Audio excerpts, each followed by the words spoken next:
ricordate di Reine, del sorriso di Olof Palme, che mette in pratica lo strumento del racconto come uno strumento quasi terapeutico, anzi a tutti gli effetti terapeutico. Ma andiamo con ordine. Luca, Esatto. passo la palla a te.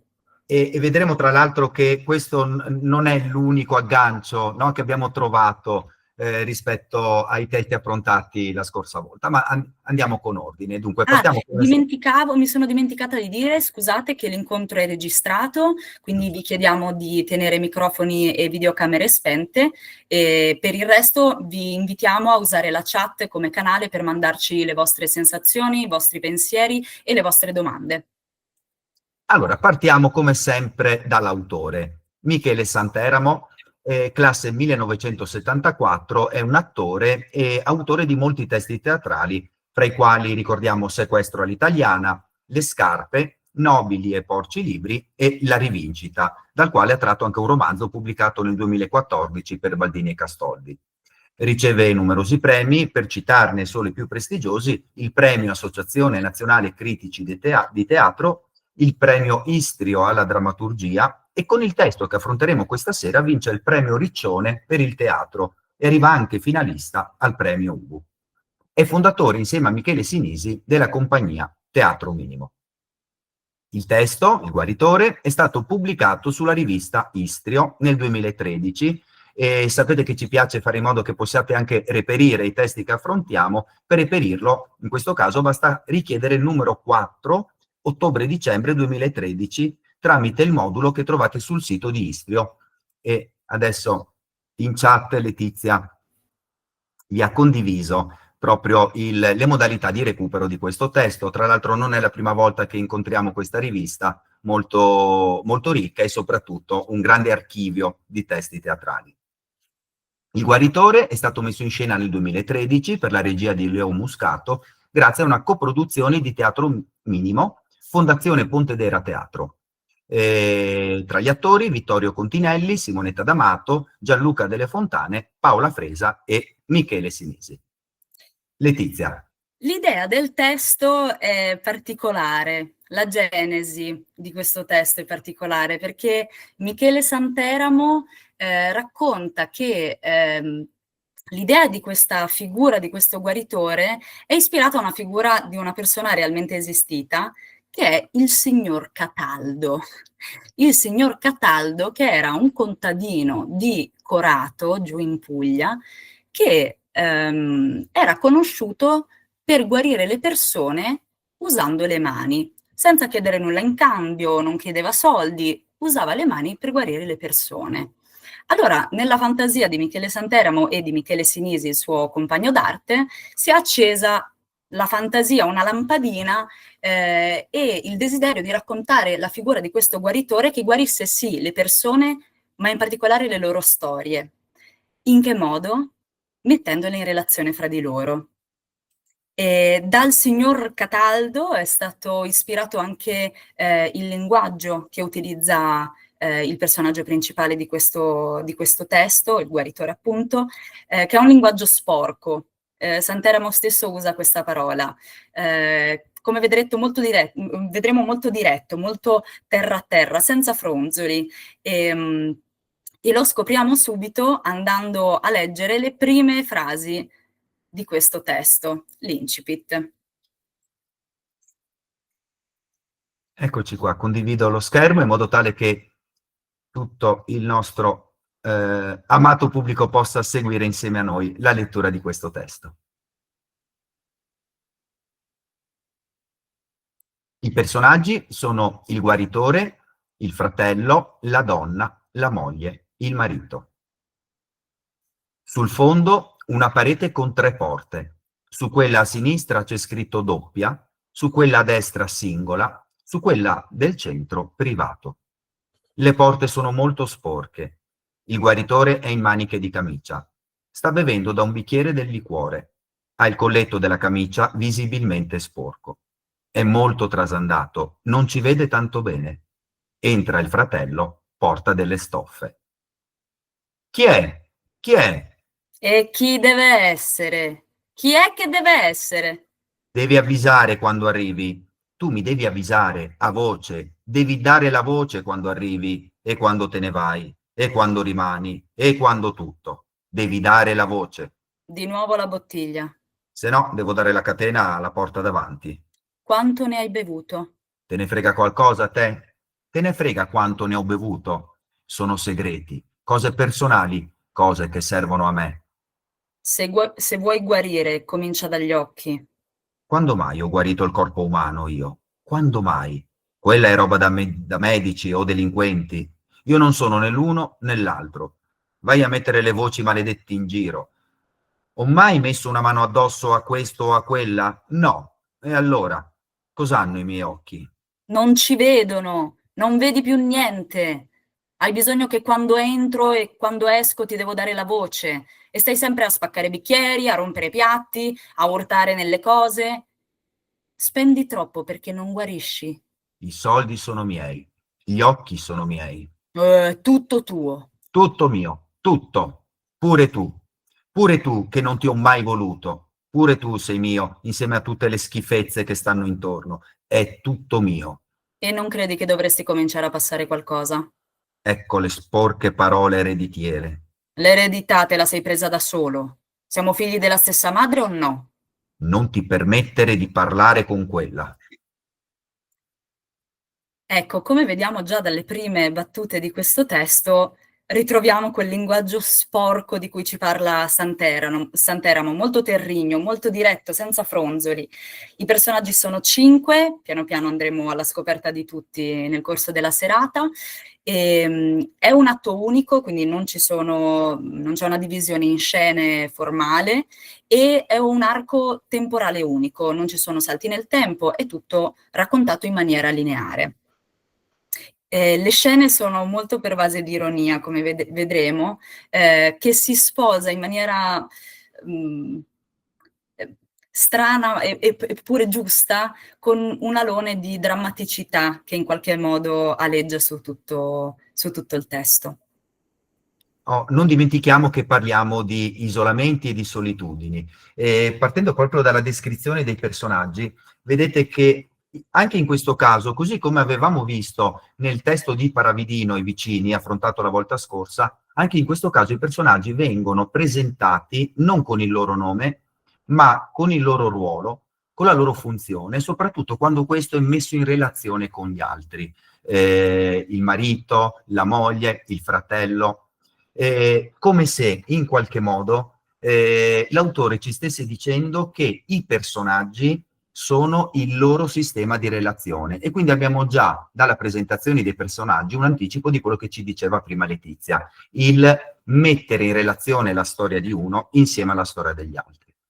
E un altro aspetto che mi ha colpito è questo della scenografia, perché ancora una volta un riferimento anche al testo affrontato la volta scorsa, sempre su I vicini di Paravidino, vi ricordate avevamo questa porta che dava accesso poi al pianerottolo, anche in questo caso abbiamo 3 porte, come se l'elemento della porta fosse in qualche modo utile a raccontare di isolamenti. In questo caso una è la porta d'ingresso e nelle altre 2 porte, lo vedremo, verranno messi quasi in stand-by, in attesa, i personaggi che hanno poi bisogno delle cure del guaritore.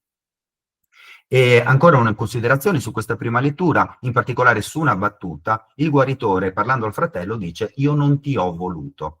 In questo non ti ho voluto sembra quasi che l'autore ci voglia dire noi non scegliamo le nostre storie, i personaggi non scelgono chi sono gli altri personaggi e quale sistema di relazione entra in gioco gli uni con gli altri. Nel momento in cui un personaggio è tale anche in funzione degli altri personaggi che condividono con lui la scena e la storia, nel momento in cui un personaggio non può scegliere gli altri personaggi, ma gli altri personaggi gli danno in qualche modo vita e identità, è come se il personaggio non possa scegliere neanche chi essere. Non solo non scelgo chi sono le persone nel mio sistema di relazione, ma non scegliendo loro, di fatto, non posso nemmeno scegliere chi essere io. E a proposito di porte, tornando su questo elemento, tra l'altro sporche, vengono descritte con questa sporcizia, così come il guaritore è sporco, trasandato, scopriamo che nella porta che porta scritto singola, c'è in attesa una donna, incinta ai primi mesi, che è lì, che sta aspettando da una settimana. Sì, perché quando diciamo, chi vuole essere guarito si rivolge al guaritore, deve poi aspettare che il guaritore trovi la storia di qualcun altro che si possa incastrare bene. E attenzione, a una domanda della donna che chiede: ma io potrò guarire? Il guaritore fa: non tutti possono guarire, non sempre si può guarire. Miliardi di motivi ci stanno per questo: il tempo, la disponibilità, come la racconti, il personaggio che ti ritrovi di fianco, miliardi di motivi. Se leggerete il testo scoprirete se questa guarigione arriva o no per questa donna. E ovviamente noi non vi possiamo spoilerare nulla.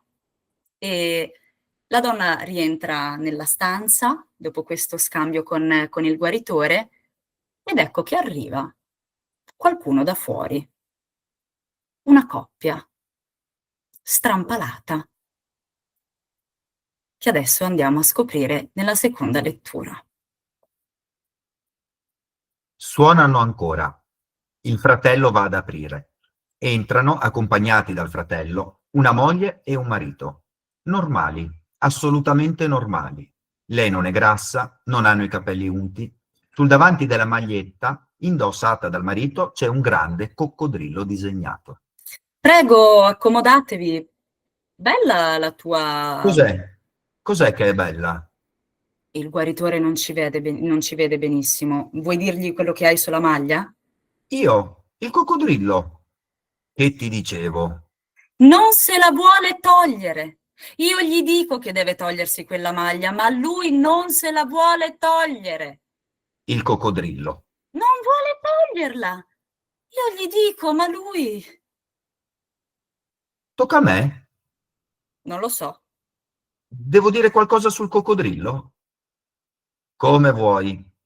Ah, allora no, non ho niente da dire sul coccodrillo. Mi piace. Io glielo dico che deve togliersi quella maglietta, ma lui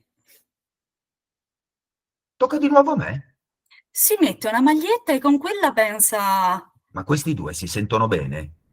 Io sì, io mi sento bene. E non mi sembra che ti senti bene. Sto bene, mi sento solo... Tocca sempre a me. No, ho capito. Non tocca più a te. Riposo. Questa entrata che io ho adorato di questa coppia apparentemente normale, ma strampalata, e vedremo andando avanti che è ancora più strampalata, e questo tira e molla di giochi, di malintesi, di giochi di parole, ma tocca a me, boh, che ne so, tocca a te, tocca a me, sì, sì, c'è tutto un gioco di malintesi che va avanti, Santeramo la tira avanti ancora un po', però è molto divertente. E insomma c'è un gran appunto non capirsi, ci sono il fratello e il guaritore che cercano di capirci qualcosa, questa moglie su di giri e il marito con questa fissa per il coccodrillo, per questa maglietta col coccodrillo. Il marito è molto affezionato a questa maglietta, tra l'altro sembra quasi avere degli aspetti un po' immaturi, questo attaccamento che ha con una maglietta con questo coccodrillo disegnato. Ricordatevi che nella prima lettura abbiamo visto il fratello entrare in scena con delle stoffe che avranno una funzione importante, no, all'interno della dinamica poi delle scene che vedremo e che fanno parte del testo. E, è un po' come se quella maglietta del marito rappresentasse un po' la sua identità, la sua storia, quello che porta con sé. Ed è molto legato a questa maglietta, ma forse se sono andati dal guaritore vuol dire che hanno, no, dei problemi da affrontare e da risolvere, e forse per affrontare i problemi bisogna anche lasciarsi un po' alle spalle quello che si indossa. Il marito è piuttosto restio.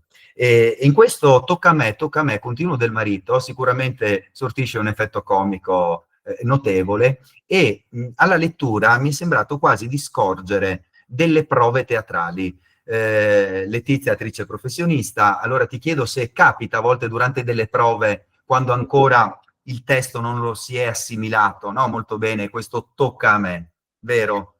Eh sì, per forza. Succede Se non sei arrivato già con la memoria ferrea o magari il testo è in lavorazione, quindi non c'è modo di fare una memoria che sia fissa, E eh quindi sì. è un po' come se dietro il personaggio del marito potessimo quasi scorgere l'attore, quasi l'attore ancora non indossasse pienamente il personaggio che gli è dato interpretare, personaggio che invece però veste in maniera molto comoda questa maglietta con il coccodrillo. Vedremo che da tutta questa baraonda poi a un certo punto si comincia a capire qualcosa. Il guaritore e il fratello riescono a guidare la conversazione e farsi spiegare un pochino il motivo per cui questi due si sono rivolti al guaritore e lo scopriamo nella terza lettura.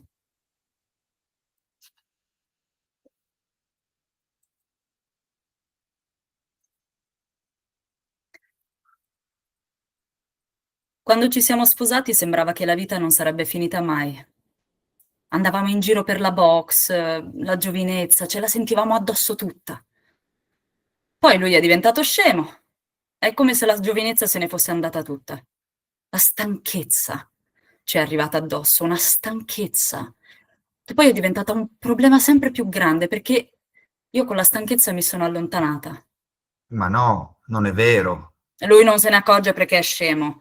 I pugni in testa che ha preso gli avranno allentato qualche membrana e i medici dicono che lui è in perfetta salute, ma intanto ci sta sfuggendo tutto fra le mani, non si ferma niente, niente si ferma. È un rotolare che non si ferma. Carta igienica, dice lei.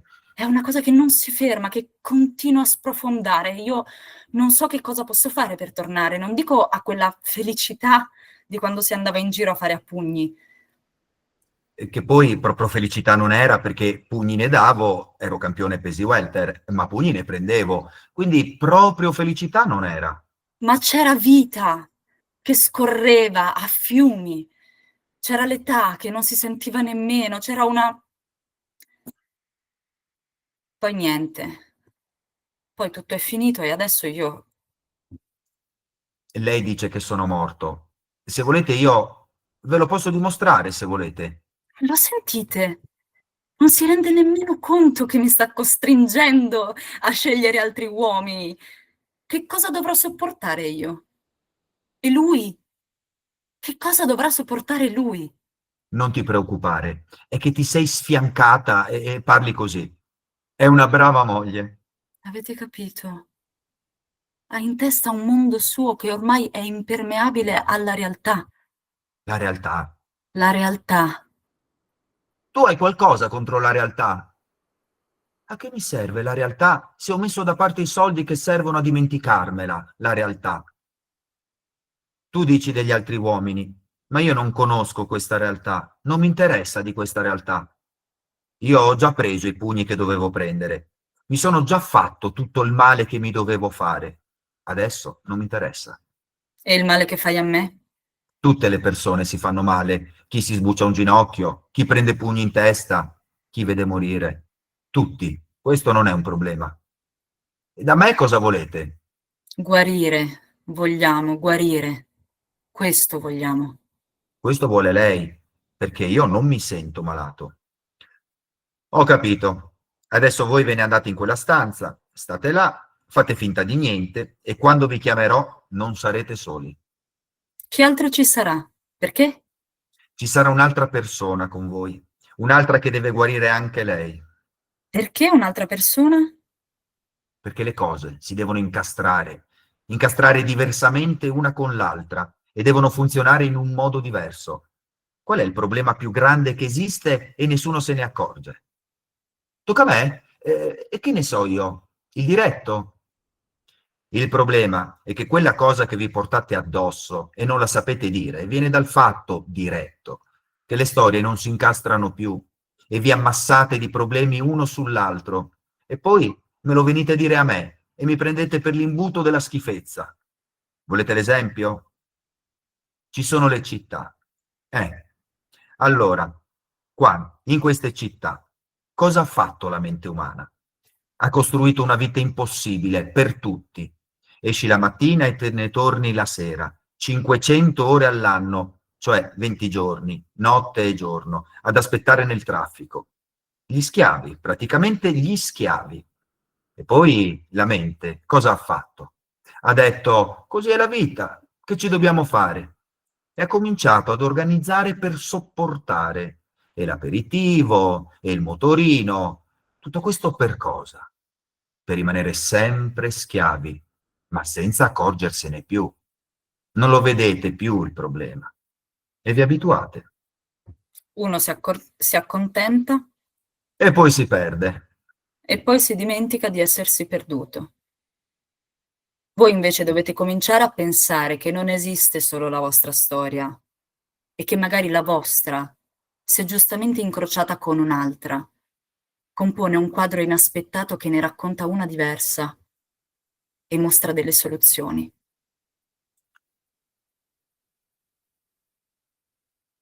Ecco, beh, in questa scena innanzitutto si capisce meglio, soprattutto all'inizio, l'effetto un po' comico delle battute del marito, anche perché pensiamo al ritmo delle battute, no? Abbiamo all'inizio un certo equilibrio, la moglie che porta avanti un po' i suoi elementi più riflessivi, che sono anche materia drammaturgica per mandare avanti la storia.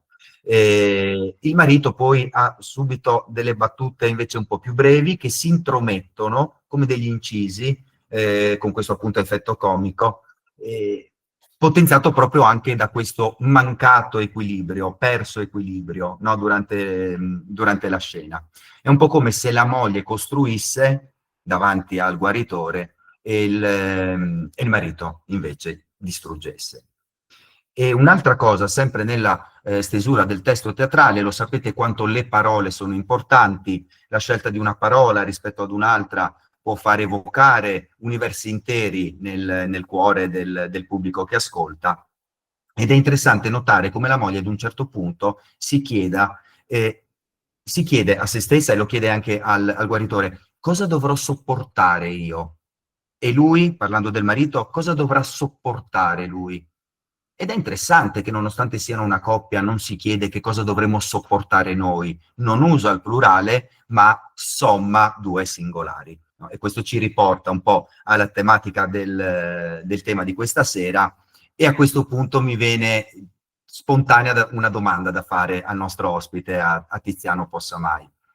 Se dovessi dare un titolo a questa scena mi verrebbe quasi da intitolarla Solitudine di coppia, che sembra quasi un ossimoro, ma che sappiamo invece essere una delle tante possibilità nel sistema di relazione. Tiziano. Eccomi. Qual è? Mi hai fatto una domanda? Eh sì, Ma di allora, preciso, che cosa mi hai chiesto? praticamente in questa scena, no? Prova a Abbiamo riformularla. questa moglie che parlando della coppia in realtà non chiede che cosa sarà di noi, no? Ma si chiede cosa devo sopportare io e cosa deve sopportare lui, scindendo in qualche modo, no, gli elementi della coppia.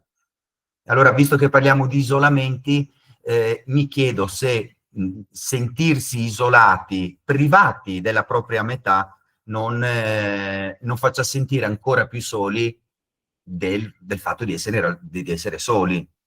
Una solitudine di coppia può essere ancora vissuta in maniera ancora peggiore di una solitudine singola, diciamo così. Beh, certo, no, si sa che no, c'è un testo molto bello che ebbe tra l'altro grande successo, la folla solitaria, no? Che mostrava che appunto nella folla, io oggi ero a Milano che giravo, cioè nella folla uno si sente ancora più solo, no? Quindi, vabbè, la coppia è quasi un esempio minimo. E anche in situazioni, nelle feste, no? Anche quando siamo circondati da tantissime persone possiamo sentirci estremamente soli. Però a me una cosa ha colpito, prima Sì. non vi ho interrotti, quando tu parlavi del fatto, cioè, anzi diverse cose mi hanno colpito di questo racconto, del fatto di non scegliere, no? Tu me lo sono segnato, dici che il guaritore dice non ti ho voluto, e lì eri partito con un discorso molto interessante, cioè il fatto che noi effettivamente, come dire, Heidegger diceva siamo gettati, no? Cioè, capitiamo, nessuno di noi ha scelto dove nascere, non abbiamo scelto quasi nulla, effettivamente, no? Siamo completamente sconosciuti a noi stessi da quel punto di vista. Siamo, cioè, come dire, siamo frutto di tutta una serie di elementi che ci stanno attorno, no? I genitori che ci hanno educato in un certo modo, l'ambiente culturale, la scuola, quella determinata cultura che però nessuno ha scelto, no? Quindi effettivamente, come il povero guaritore che dice al fratello, no, io non ti ho voluto, uno potrebbe dire anche il genitore, sì, oltre al fratello, i genitori stessi, noi non li abbiamo scelti, anche se ci sono delle teorie stranissime, post-junghiane, che sostengono che, no, i neonati scelgono, però in realtà, insomma, nessuno si ricorda questa scelta. E quindi siamo veramente costruiti, un prodotto dell'altro siamo, no? E un'altra cosa, e poi vi lascio, molto bella, il fatto che il guaritore non veda, mi ricorda un personaggio paradigmatico del mondo antico, che è Tiresia, no? L'indovino cieco che in realtà poi è quello che vede, no? Il classico, invece Edipo, ad esempio, che è colui che vede, che risponde agli indovinelli della Sfinge, in realtà non vede il suo destino tragico, no? Che ha troppo, cioè che è così vicino ai suoi occhi che non riesce a vedere. E questo di nuovo è un paradigma di quello che siamo un po' noi, no? Non vediamo, non ci vediamo in effetti, dovremmo uscire per vederci. E in questo il teatro aiuta, perché ti specchia.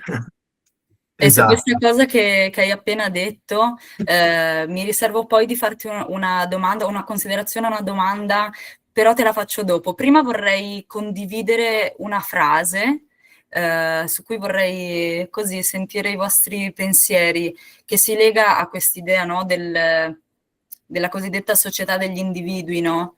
Un po' della rottura dei legami comunitari, delle relazioni. E Michele Santeramo stesso, nel descrivere questo testo, dice così: siamo davvero in mezzo a tempi in cui sembrano non esserci Nazareni, in cui la cura non è altro che un fatto personale, che esclude la comunità e anzi la fa vivere a ciascuno come un male necessario. Il guaritore, prendendosi addosso interamente il peso di ogni sua responsabilità, tutto sommato, vuole essere la testimonianza di come non si esce dal silenzio gridando da soli. E a me ha molto colpito questa frase che dice che percepiamo la comunità come un male necessario. E ho la sensazione, cioè ripensandoci effettivamente sembra quasi che ci siano più contro che pro, no? Difficilmente, anche perché adesso veramente mancano le comunità, percepirla come una risorsa per sé, ma anche la relazione con l'altro, anche nella relazione d'amore, cioè la relazione come una limitazione alla libertà personale, cioè, parlo io per prima che cioè, sto disfando, no? dei preconcetti molto forti su questo, perché abbiamo un'idea molto individualizzata, no? della realizzazione, dell'autodeterminazione. D'altronde proprio in questi mesi, in questi anni sappiamo quanto il desiderio di isolamento stia crescendo, in particolare negli adolescenti, ma non solo, società sempre un po' più frammentate. Io ci vedo un po' l'eterno conflitto, altra parola che incontriamo spesso nei nostri incontri, l'eterno conflitto, noi siamo animali sociali, tra il desiderio di metterci in relazioni con gli altri e anche la tensione, le paure che questo spesso provoca, come un continuo, un tiro alla fune nella quale devo trovare il punto di equilibrio tra queste esigenze che sembrano in realtà essere opposte. Ho bisogno degli altri anche per definire chi sono, ma gli altri allo stesso tempo, e questo sistema di relazione mi genera conflitto, ansia, timori, anche perché obbliga a mettere in discussione se stessi. E di quanto ha condiviso prima Tiziano mi ha colpito il suo riferimento alla città, perché anche in questo caso lo trovo un gioco di specchi con l'appuntamento che abbiamo avuto ad ottobre, perché nel testo del Sorriso di Olof Palme avevamo questo grande condominio con questi appartamenti abitati come formicai, così come pure nei vicini di Paravidino, ambientato in un appartamento all'interno di un palazzo, è evidente che la città, penso proprio come scenografia, la città, l'appartamento, di nuovo le porte che possono essere aperte, chiuse, sono un elemento scenografico molto ricco, molto importante per raccontare di isolamenti e di solitudini. E poi giustamente diceva Tiziano, noi non scegliamo i nostri genitori, non scegliamo, in teoria in una dinamica di coppia, l'altro elemento della coppia, in teoria lo scegliamo, ma quello che non scegliamo è il continuo divenire poi, sia dell'altra persona e del sistema di relazione all'interno poi della coppia. Ed è questo anche che in qualche modo sta affrontando questa coppia un po' disperata, ma comunque che non vuole mollare, che va dal guaritore per essere guarita. Non so se Tiziano voleva reintervenire.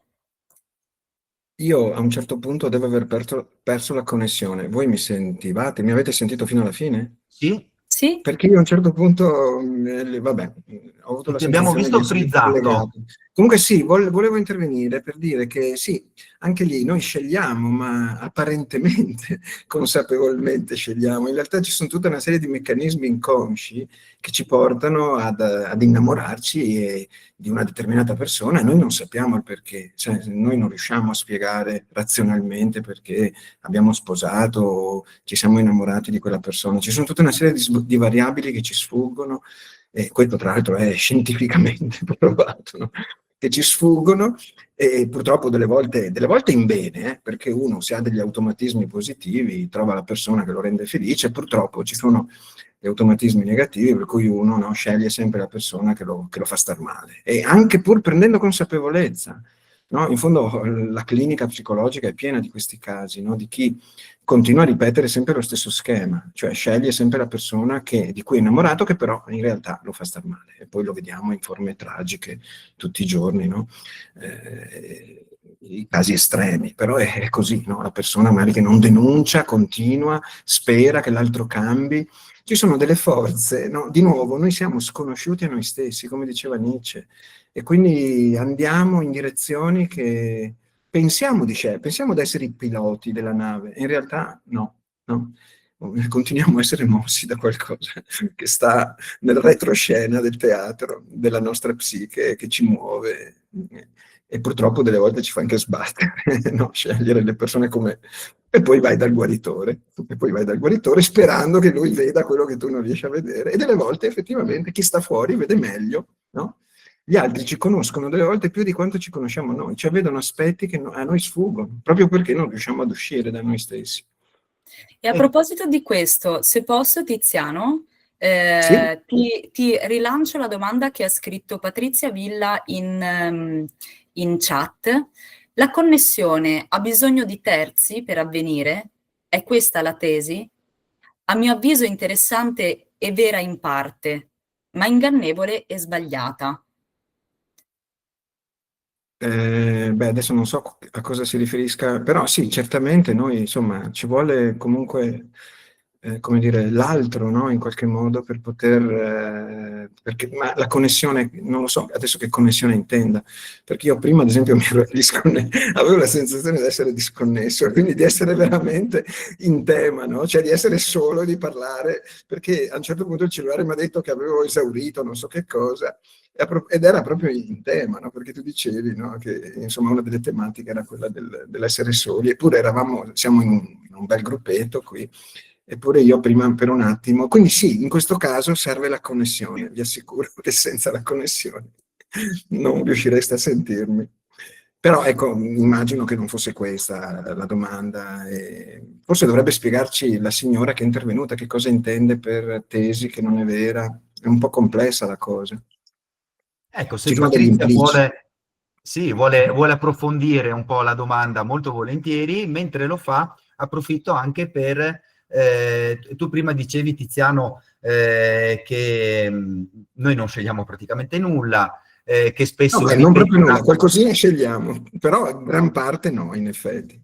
diciamo, ci illudiamo spesso di scegliere tutto, Sì, quando invece no, magari scegliamo solo una piccola parte. l'io non è E, padrone in casa propria. L'io, cioè noi non siamo padroni in casa propria, siamo stranieri in casa propria. ecco, questo potrebbe essere un po' spaventevole, però in realtà esistono delle piccole cure, no? Come i personaggi vanno dal guaritore, che è in grado di vedere oltre, nonostante ci veda poco, così magari, come dicevi prima, andiamo a teatro e quasi senza renderci conto ci riconosciamo o riusciamo a vedere in maniera più nitida delle situazioni nelle quali siamo immersi, non riusciamo a vederle proprio perché ci siamo immersi, ma ecco che il teatro ci può aiutare proprio come specchio gettato di fronte. È proprio così, è proprio uno specchio, no? Ti consente in qualche modo delle identificazioni e quindi anche puoi sperimentare un'altra vita in un certo senso, no? Puoi sperimentare percorsi che magari non hai coraggio di provare e nel momento in cui ti identifichi, nel teatro, anche nel cinema in fondo, è l'arte, perché l'arte in generale consente questi sovrappiù di realtà, io li chiamo, no? Cioè che in qualche modo in cui tu fuoriesci dalla dimensione concreta, reale, che spesso ti inchioda, ti lega, ti incatena, no? E puoi sperimentare e anche quindi reimmaginare nuove possibilità, no? Di vita. E quindi puoi anche cominciare a scegliere forse, no? Dire, beh, però io forse no, potevo fare anche questo, quest'altro, invece mi sono trovato no, rinchiuso in questa situazione. Il teatro aiuta sicuramente a poter reimmaginare, no? E che è la prima Certo. fase poi di un cambiamento, no? Poter pensare già che è possibile, perché spesso noi restiamo bloccati perché pensiamo che semplicemente quella cosa lì non sia per noi, non sia fattibile, no? Restiamo bloccati in situazioni infelici perché pensiamo di non meritarci qualcosa di meglio, magari. Cioè, comunque siamo bloccati da un'immaginazione che ci impedisce. L'arte in questo senso ti apre, no? Ti apre a altre possibilità. Quindi è un esercizio di libertà in questo senso, no? Di fuoriuscita dalla solitudine, se pensiamo che questa è una forma di solitudine, no? Autolimitarsi. Tra l'altro, nel Patrizia ci ha frattempo, scritto, sì, leggo io? sì, sì, vai Letizia. Patrizia ci ha scritto la connessione fra le persone non dura dopo il momento della scelta? Credo che serva coltivarla, la connessione, almeno nella coppia. Certo, su questo siamo, credo, d'accordo, no? È Possiamo importante. dire scegliersi di continuo, no? Non Mm. accontentarsi della scelta iniziale, ma continuare a scegliersi come Sì, possibile. continuare a lavorare nella trasformazione insieme, no? Continuare a confrontarsi, a E, muoversi, sì, a e a cercare. Sì, sì, vai, vai. A proposito di trasformazione, no, perché hai detto una parola che proprio è un gancio, neanche se l'avessimo concordato. A proposito di trasformazione, se Letizia è d'accordo, mi avvicinerei all'ultima lettura che abbiamo in programma questa sera. Come vi Sì, anticipava Letizia, noi non spoileriamo il finale, vi diamo giusto qualche assaggio di questi testi, proprio nella speranza che abbiate la fortuna, nel caso in cui venga allestito, di poterlo andare a vedere o quantomeno recuperarlo e trovare il piacere della lettura. esatto. Ci siamo lasciati prima che il guaritore ha annunciato alla coppia di mettersi in attesa e fra poco incontreranno un'altra persona. Eh, la coppia, e poi scopriremo anche la donna, non sono tanto dell'idea, cioè appena scoprono che devono raccontare se stessi a qualcun altro disconosciuto, sono molto riluttanti. Il guaritore, con i suoi modi che potete immaginare sono molto poco fini, riesce insomma a convincerle a prestarsi a questa sorta di rituale di guarigione, preparato anche qui in maniera molto comica dal fratello, con degli incensi, una musica di sottofondo che il guaritore dice è tutto inutile, non serve a niente, serve solo a fare scena. E mentre c'è Il teatro è questa importante condizione, però fare scena. è importante l'atmosfera. E ecco che si avvicinano al guaritore la donna incinta di pochi mesi e la moglie della coppia, e ha inizio questa sorta di rituale in cui vi portiamo dentro per un pezzettino.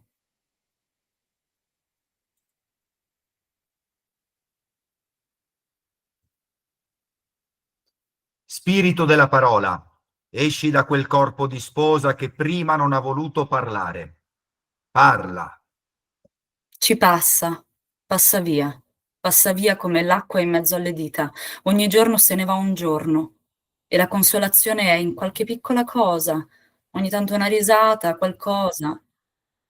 Allora io mi sono messa nella condizione di accontentarmi di queste cretinate, di queste cose piccole mi sono accontentata e allora ho detto se così deve essere, se per tutti è così, perché per me deve essere diverso?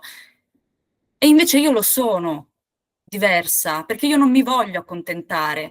Non so se tra voi c'è qualcuno che si sente la vita passare in mezzo alle dita come l'acqua quando passa in mezzo alle dita.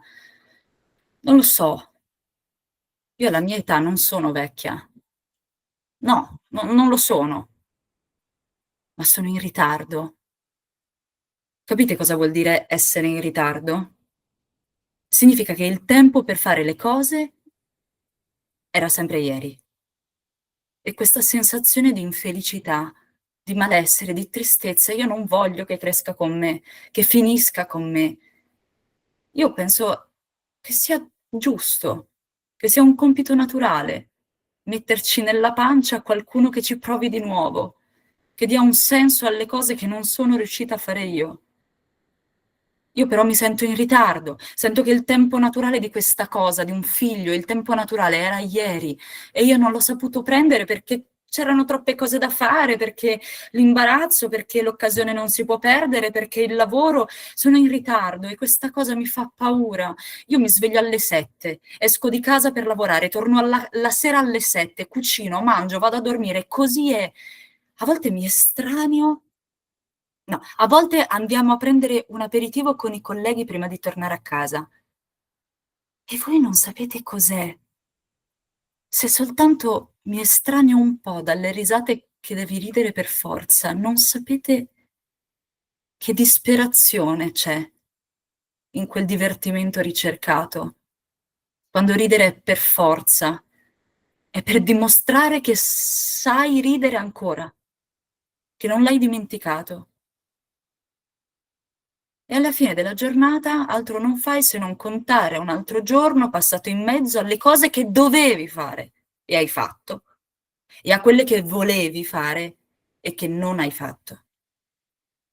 Se mi passa il tempo e non trovo altro che questa roba, allora che devo fare? Devo dire che sto bene? Come tutti? Che stiamo bene? Non è vero, non è così. Mi dispiace. Devo farlo. Il marito colpisce l'aria con qualche pugno veloce. Il guaritore fa cenno al fratello e lui suona il gong. Da qui il testo si avvia verso un finale che da una parte sembra prevedibile e dall'altro lascia sbigottiti. Eh, Se vi chiedete com'è possibile, vi dico che è possibile, almeno per me è stato così nel leggerlo. E, non vi svegliamo altro di questo testo. E, aggiungiamo solo un piccolo elemento a cui aveva accennato Luca prima, ed è l'elemento appunto di queste stoffe, di questi vestiti. Il guaritore e il fratello non chiedono soldi per la guarigione che operano su chi si rivolge a loro, ma l'unico costo, l'unico prezzo che chiedono è il costo del vestito nuovo che cuciranno su misura per le persone guarite. E lo trovo un elemento così semplice, ma così carico di significato, che comunica molto. E chissà poi, io mi chiedo, chissà se questa guarigione è avvenuta, se questo coccodrillo ci sarà ancora in questo in questa giacca per il marito. E basta, questo ecco, un po' una chiusa sul testo prima di, ridarci la parola su alcune considerazioni sul tema. Si diceva prima dell'ordine delle battute, no? In questo caso abbiamo quasi un monologo ed è interessante come la forma sia anche sostanza. Il guaritore, diceva Letizia, mette in relazione le storie, è così che guarisce le persone. Ma abbiamo visto come la coppia, in particolare la moglie, non era affatto contenta, non voleva, era restia nel condividere la sua storia. Una volta che il rito si compie, pur con tutta la sua magia un po' fracassona, ma una volta che il rito si compie, la donna accetta di essere guarita e quindi deve raccontare la sua storia, e basta questo per diventare poi un fiume in piena, per buttare fuori tutta questa sua sincerità, tutto questo suo dolore. E quindi siamo passati da battute brevi, no, io non parlo, io me lo tengo per me, io torno a chiudermi in quella stanzetta dietro quella porta sporca. Ora invece, nel momento in cui accetto di mettere in relazione la mia storia, ecco, sedetevi comodi che la mia storia ve la racconto tutta. Questo ho provato nel sentire un po' questo monologo, e poi mi ha colpito questa, e torniamo a quello che diceva prima Tiziano in merito alla solitudine nella massa, no? Il marito non vuole smettere questa maglietta col coccodrillo, vuol dire che ci sta comodo. Invece sta poco comoda la moglie nel momento in cui dice che si vede costretta ad andare a fare l'aperitivo, costretta ad interpretare un po' le aspettative degli altri. Mi sveglio la mattina, devo fare questo, devo fare quello, ah sì, devo anche andare a divertirmi. Come se fosse, ancora una volta, l'attrice costretta a interpretare un personaggio, ma con l'angoscia di non sentire proprio questo suo personaggio. E anche questo l'ho trovato così uno spunto molto molto interessante. Letizia, se sei d'accordo, andrei alla domanda da fare al nostro caro pubblico. Sì.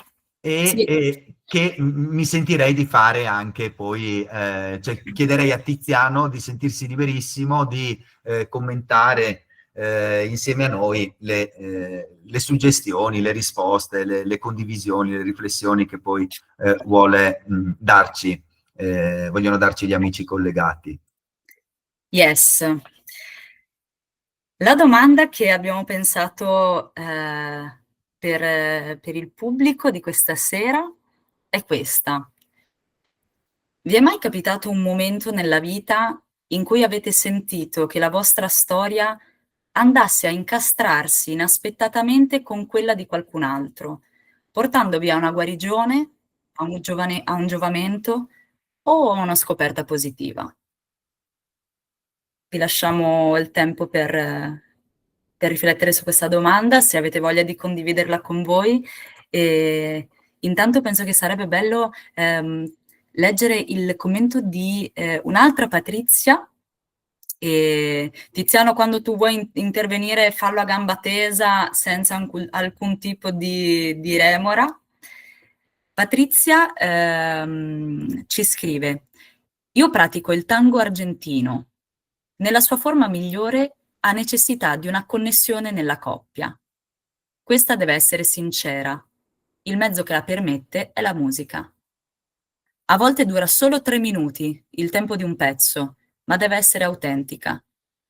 Ecco, il ballo insegna che il tempo e i modi della connessione sono all'interno di un tempo. Iniziano e finiscono, ma esorcizzano la solitudine e lasciano buoni ricordi se sono onesti. Wow, ma che bell'esempio, bellissimo. Grazie Patrizia. Anche perché ci riporta all'arte come strumento, no, come antidoto per vincere questo senso di isolamento. Ma a tal proposito mi viene anche da pensare quanto si sono persi nella nostra società i balli popolari o anche i balli di coppia.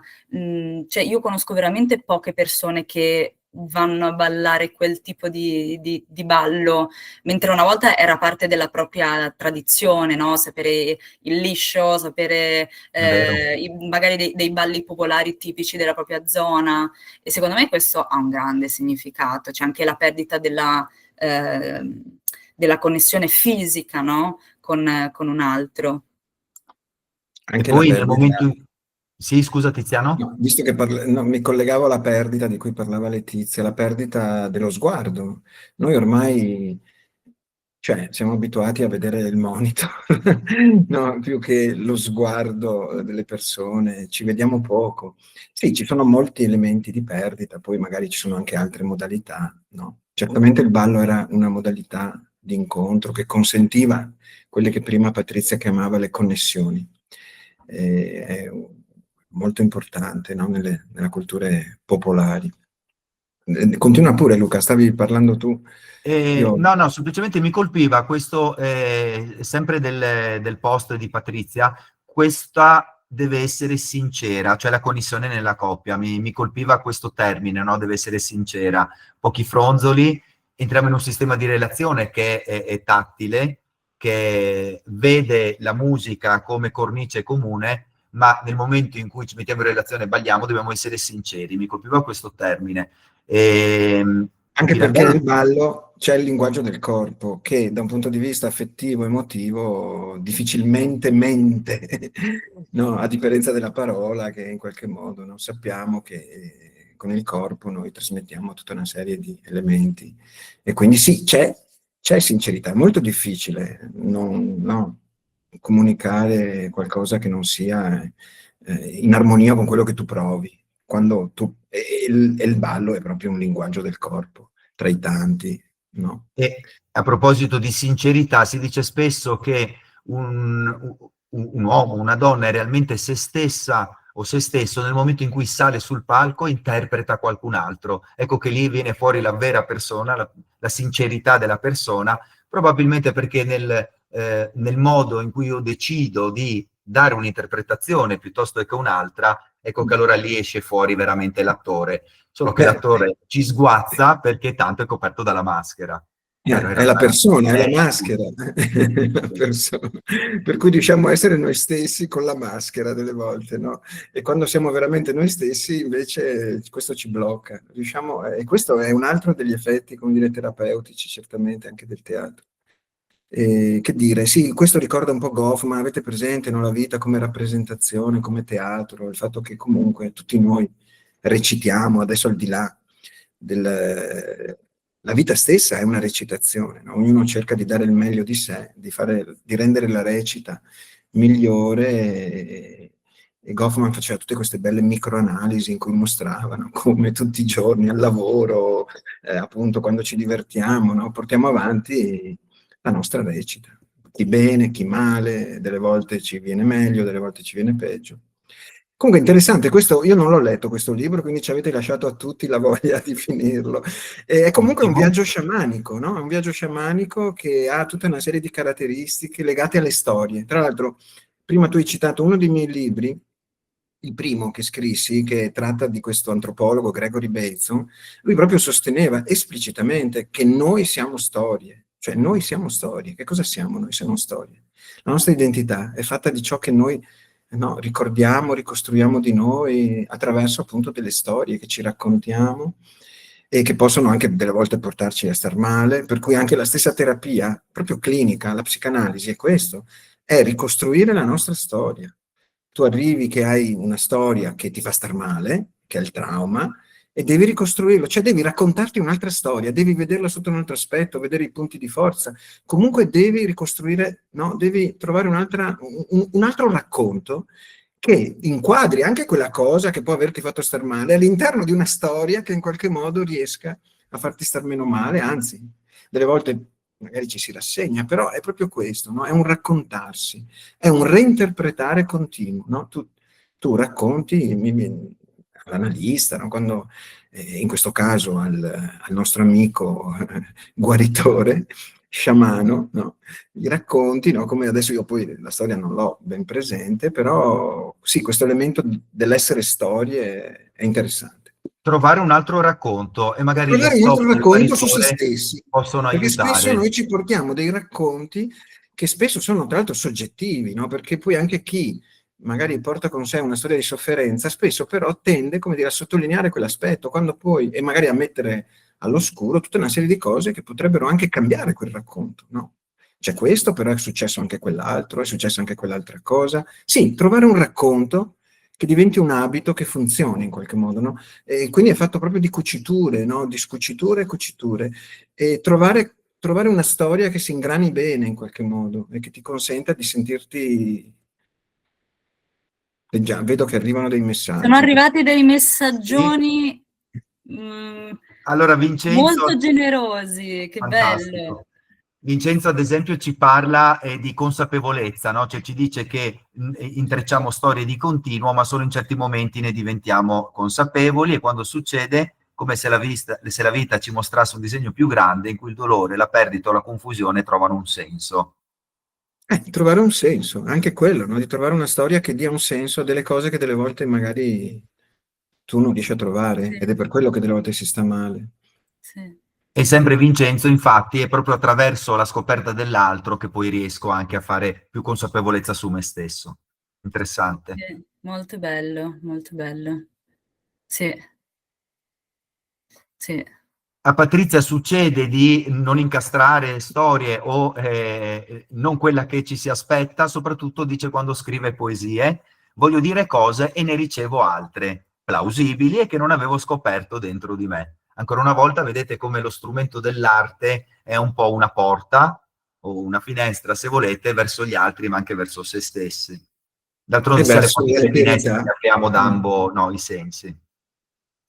E Kelly ci scrive che le è capitato sicuramente più volte, quelle che ricorda in maniera consapevole forse sono due, di cui una ci dice: nella vita sono un insegnante. La verità in questo caso potrebbe essere scomoda, ma ho sperimentato una forte connessione con uno studente di poco più giovane di me. Non è accaduto nulla, ma ho sentito che l'incastro era perfetto. Per scelta non mi sono concessa di vedere che forma avrebbe potuto avere il nostro nodo, ma anche a distanza di anni lo percepisco a volte. Quando ascolto una melodia, guardo il cielo o anche il pavimento. Nel suo sguardo mi sono sentita vista davvero. Un'emozione che resta sotto pelle. È una cioè il rapporto insegnante-allievo può essere, o allieva, insomma, può essere veramente molto, molto forte dal punto di vista della connessione E anche. sì, e il ruolo a quel punto rischia quasi di essere appunto un abito che costringe, no? Perché obbliga a poi rispettare quelli che sono i cliché, posso dire così, del personaggio che interpreto in quel momento e mi impedisce magari invece di aprirmi ad altre strade, ecco. Anna ci scrive che le è capitato moltissime volte, in particolare dopo periodi di solitudine, gli incontri guaritori sono molto evidenti. Una volta, poiché abito all'estero, mi mancava profondamente l'Italia. Nella sala d'aspetto di un ambulatorio, un fisioterapista fa cenno a me e una donna anziana di parlarci, perché secondo lei avremmo avuto delle cose da dirci. Noi ci guardiamo, entrambe con molto sospetto, e iniziamo a parlarci. Da lì è nata una storia enorme di amicizia tra famiglie che mi accompagna e mi arricchisce da 3 anni. Ma che meraviglia! Wow! Che bello! Sì, Anche a che volte ci intrecci. sono veramente delle persone che mettono in connessione degli altri. Ora spoilerò una cosa dei miei genitori. I miei genitori si sono conosciuti perché una signora ha pensato che potevano andare d'accordo e li ha fatti conoscere. Una guaritrice praticamente. Una guaritrice. Beh, una volta c'era anche questo tipo di professione, non è... È vero, però non c'erano l'ho le fatto donne che... per professione. Prima dei social e delle app Sì. c'erano delle professionalità che entravano in gioco. Eh sì, E, funzionava in gran parte così. No, c'era qualcuno che diceva tu dovresti, no, io ti presenterei, e poi spesso finivano anche appunto in storie che funzionavano.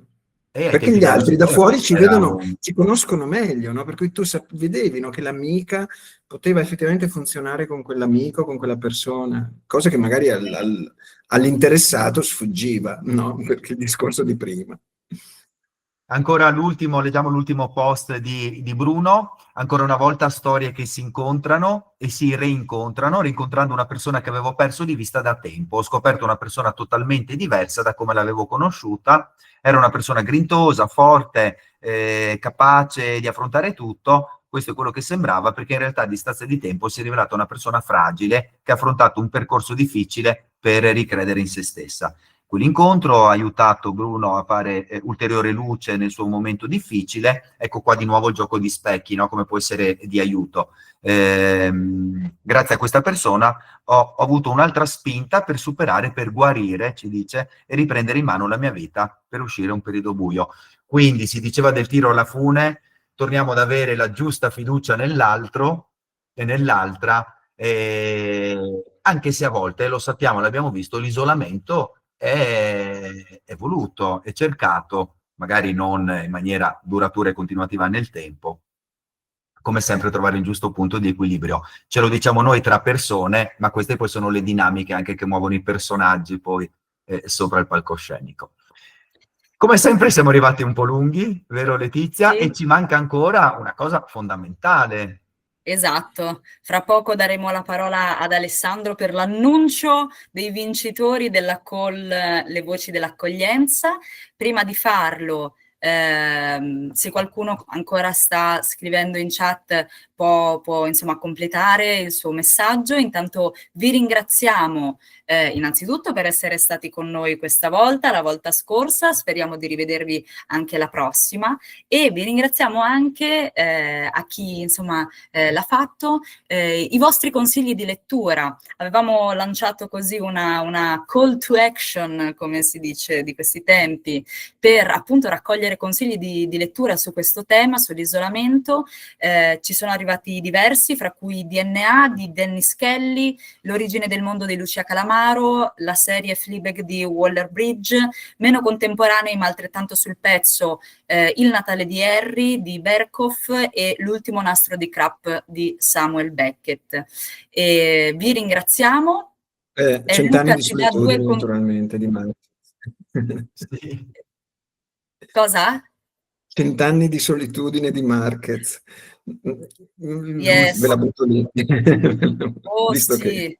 oh Tra sì. l'altro abbiamo parlato di storie tutto il tempo. Un brevissimo consiglio alla lettura è un saggio che ha avuto tanto successo, Sapiens, di Harari, che ci dice quanto per l'essere umano le storie, ce lo diceva anche prima Tiziano, sono fondamentali. Grazie alle storie che ci raccontiamo, alle quali crediamo in maniera più o meno consapevole, abbiamo edificato addirittura tutta una civiltà. Ma sempre storie sono. Alessandro Di Paoli, grazie ancora quindi a Tiziano Possamai. Grazie tantissimo per essere stato Grazie nostro Tiziano, ospite. è stato preziosissimo tutto quello Grazie a che voi hai condiviso con dell'invito. noi. E speriamo di Grazie. poterti riavere in futuro, in uno di questi appuntamenti. Certo, certo. Grazie di Con una cuore. connessione migliore. Sì. E Ecco ultimissima Alessandro cosa, Di prima Paoli. di andiamo ad Alessandro, posso fare un'ultimissima Certo. call to action per i prossimi appuntamenti che saranno a dicembre e gennaio. Sfondiamo un nuovo tema che è il lavoro nel XXI secolo. Se avete consigli di lettura, mandateceli e potrebbero essere i prossimi testi scelti per Storie sul pezzo. Parola ad Alessandro Di Paoli. Ciao a tutte e a tutti, grazie per questo bellissimo incontro, veramente emozionante questa serata, veramente tantissimo. E quindi mi dispiace anche un po' di interrompere questo bellissima energia che avete creato, ed è per annunciare i vincitori e i selezionati e le selezionate per il Festival dell'Accoglienza.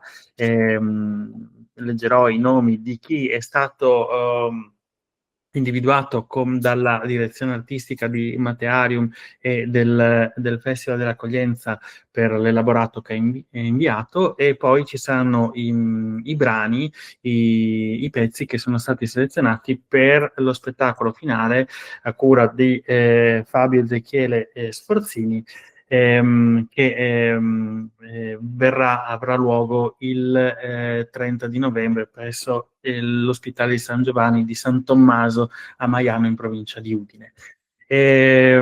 Ho qua una presentazione, quindi adesso chiedo di presentare ora. Vado a presentare allora questa pagina, eccola qui, condivido, ecco, allora, elenco degli autori e delle autrici segnalati dalla giuria. Di seguito riportiamo l'elenco degli autori e delle autrici segnalate dai lettori del Festival dell'Accoglienza e del Laboratorio Permanente di Scrittura Matearium. Questi autori e queste autrici sono segnalate per la qualità e l'originalità dei loro elaborati, che hanno saputo rappresentare la tematica dell'accoglienza e dell'ospitalità con un linguaggio proprio e innovativo. Okay? Quindi qui è praticamente il Festival dell'Accoglienza e Matearium che dicono: abbiamo letto questi elaborati, ce ne sono arrivati tantissimi e ci colpiscono e li vogliamo segnalare, quindi sono delle menzioni speciali.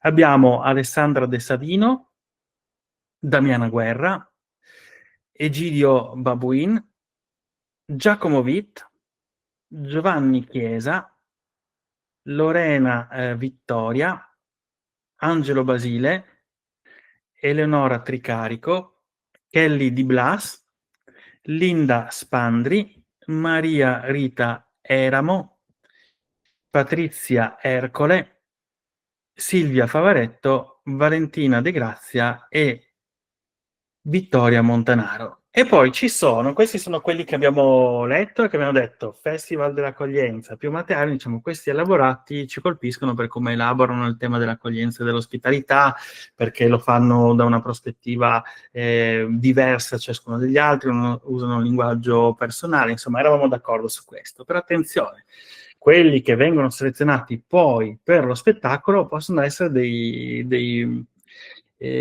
autori, delle autrici e delle opere diverse, perché in questo caso il regista Fabio Ezechiele Sforzini, in collaborazione con gli attori partecipanti di questa performance, che saranno Dario Tamiazzo e Pao Schnacker, del Théâtre des Grands Chemins, hanno scelto degli altri autori, delle altre opere per la loro usabilità sulla scena, perché propongono dei cambi di ritmo, per il linguaggio che si adatta di più all'idea che hanno anche loro di come rapportare, come rappresentare, insomma,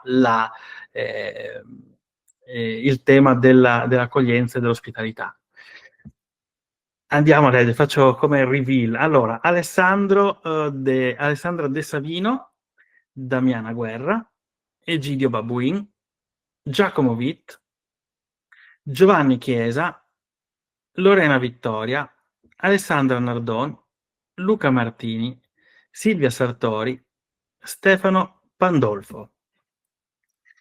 Ecco qua, quindi vedete che alcuni coincidono, ovvero noi avevamo creato un Excel dove ognuno metteva le sue preferenze, in alcuni casi ci sono 3 preferenze, ovvero Matearium, il Festival dell'Accoglienza e la regia erano tutti e 3 d'accordo, ad esempio sul lavoro di Alessandra De Savino o di Giacomo Witt, che è stato portato in questo caso in lingua friulana, alcuni erano in lingua italiana, altri in lingua friulana. E in alcuni casi invece è stato la regia di Fabio Ezechiele Sforzini con i suoi collaboratori Dario Tamiazzo e Pao Schnacker, che hanno scelto in 3 e si sono trovati d'accordo per il linguaggio, per le selezioni di questi testi.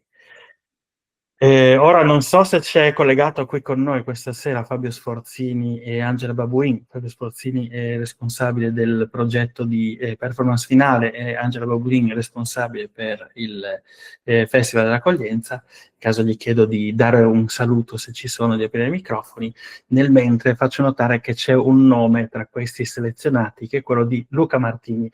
Luca, è un caso? Sei tu. Ma guarda, io pensavo di dover andare a dormire, adesso invece andrò in giro a festeggiare. Fantastico. No, mi fa molto piacere, sono molto contento. Anche il tuo testo farà parte di quelli che verranno rappresentati il 30 novembre presso l'Ospitale di San Giovanni, in 2 repliche alle 17 e alle 20, no? Quindi chiediamo agli autori che sono stati selezionati, che... Hanno scritto in chat, tra l'altro, sì. Ecco, noi abbiamo preparato degli attestati che sono degli attestati digitali che invieremo. Se vi presentate lì, dovete avvisarci prima, no? Avvisate il Festival dell'Accoglienza, o avvisate noi, insomma, in qualche modo qualcuno lo dovete avvisare. Ci sarò, no? In modo tale che noi vi facciamo avere questo attestato in cartaceo, ve lo consegniamo, ci saranno tutti gli onori del caso, verrete nominati prima della rappresentazione, insomma, vi ringrazieremo perché ci avete donato degli iscritti veramente che hanno riempito il nostro cuore, e in questo modo, con questo gesto, insomma, con l'attestato, se vi presentate cartaceo, con il posto a voi riservato, insomma, e con tutto quello che si deve ad un autore, ad un'autrice che vede in scena il suo spettacolo. Ok, allora vedo il sorriso di Luca che illumina questa notte. Ma è un sorriso che traspare anche dai commenti in chat, di Lorena, Le Grand Chemin, di Angela Babuin, hanno dato un bel feedback anche loro. Ok, non so se Angela e Fabio volevano dire qualcosa in chiusura. Ciao, io apro il microfono, Angela. Ciao a tutti, buonasera, grazie per la serata stupenda. Io parlo a nome del Festival dell'Accoglienza e volevo ringraziare tutti quelli che hanno mandato i testi, è stato bellissimo leggermi, è stato molto emozionante, molto difficile scegliere. Però è stata un'esperienza molto bella, quindi ringrazio anche Matearium per aver organizzato questa call. Vi invito al festival, ci sono diverse attività durante la settimana, il festival si svolge dal 24 novembre al 30 novembre e durante tutta la settimana saremo in residenza con la compagnia Teatro des Grands Chemins capitanata da Fabio e il gruppo per la residenza è ancora aperto, ci sono ancora 2 posti disponibili, quindi se c'è qualche attore o se c'è qualcuno che si vuole lanciare nella creazione dello spettacolo per mettere in scena questi testi che sono stati selezionati, ci sono ancora 2 posti liberi. Potete scrivere a Festival dell'Accoglienza Ospitale, magari lo scrivo nella chat, scriviamo la mail così se qualcuno vuole aggiungersi è super benvenuto, e a tutti gli altri eventi che avranno luogo dal venerdì, il sabato e la domenica della settimana, di quella settimana di novembre. Questo, grazie mille. Grazie a te, Angela. Grazie a voi. Lascio la parola quindi a Letizia e Luca per la chiusura di questa serata e per l'apertura poi di champagne, no? Per festeggiare. Va bene? Grazie mille. Per i giusti festeggiamenti. Quindi, mano all'agenda, vero Letizia? Abbiamo detto dal 24 al 30 novembre ci vediamo al Festival dell'Accoglienza, non mancate, e poi il prossimo appuntamento. Su questi schermi ci rivediamo il 16 di dicembre con Storie di lavoro nel XXI secolo. Vi lasciamo in chat i riferimenti se volete mandarci i vostri consigli di lettura, mail, Instagram e Facebook. E grazie per la vostra partecipazione meravigliosa di questa sera. Grazie di cuore a tutte e tutti. A presto. Un saluto anche, si è disconnesso, se voleva fare un saluto. Eccolo, sì. Scusate, ma non lo conosco bene questo programma, quindi sto spingendo tutti i bottoni per cercare di vedere come si fa per accendere il microfono. Scusate, ero qui dall'inizio, ho ascoltato tutto, è stato veramente molto emozionante, è una bellissima iniziativa e io la scopro con grandissimo piacere. E niente, tutto è stato detto. Grazie Angela di aver preso la parola e aver cliccato sul bottone prima di me.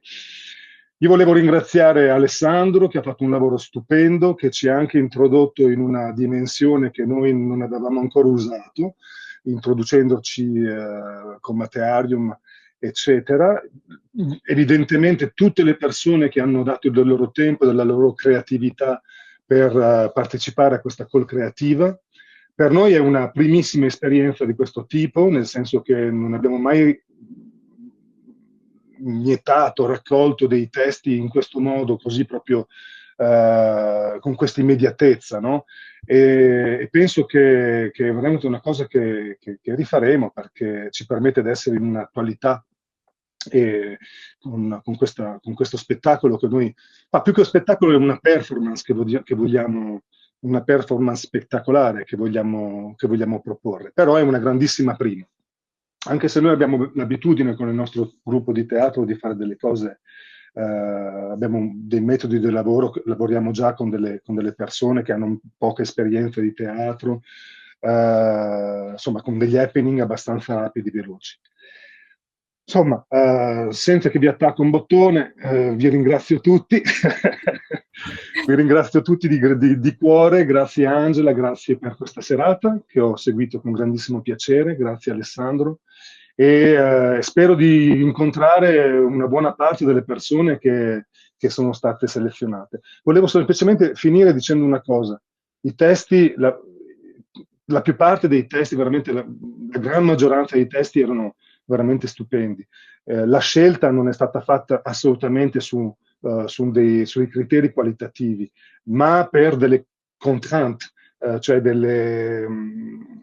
degli obblighi che sono gli obblighi della scena, ma anche gli obblighi di tempo, nel senso che abbiamo scelto 8 testi e già penso che il lavoro prenderà già un'ora e mezza alla fine, quindi non potevamo prenderne di più. Francamente ce ne sono alcuni altri testi che avrei integrato molto volentieri, perché molto potenti. Quindi grazie a tutti, continuate così, magari vi seguirò ancora, magari mi inviterò ancora molto a qualche altra volentieri, riunione, con gran piacere. Quando vuoi. Per il momento vi saluto dalla Francia e vi dico grazie, a presto. grazie di Grazie a cuore. te. Ciao. E ciao a Ciao. tutti e a tutte che avete E alla partecipato prossima. stasera. Alla prossima. Buonanotte, grazie, ciao Letizia. Buonanotte.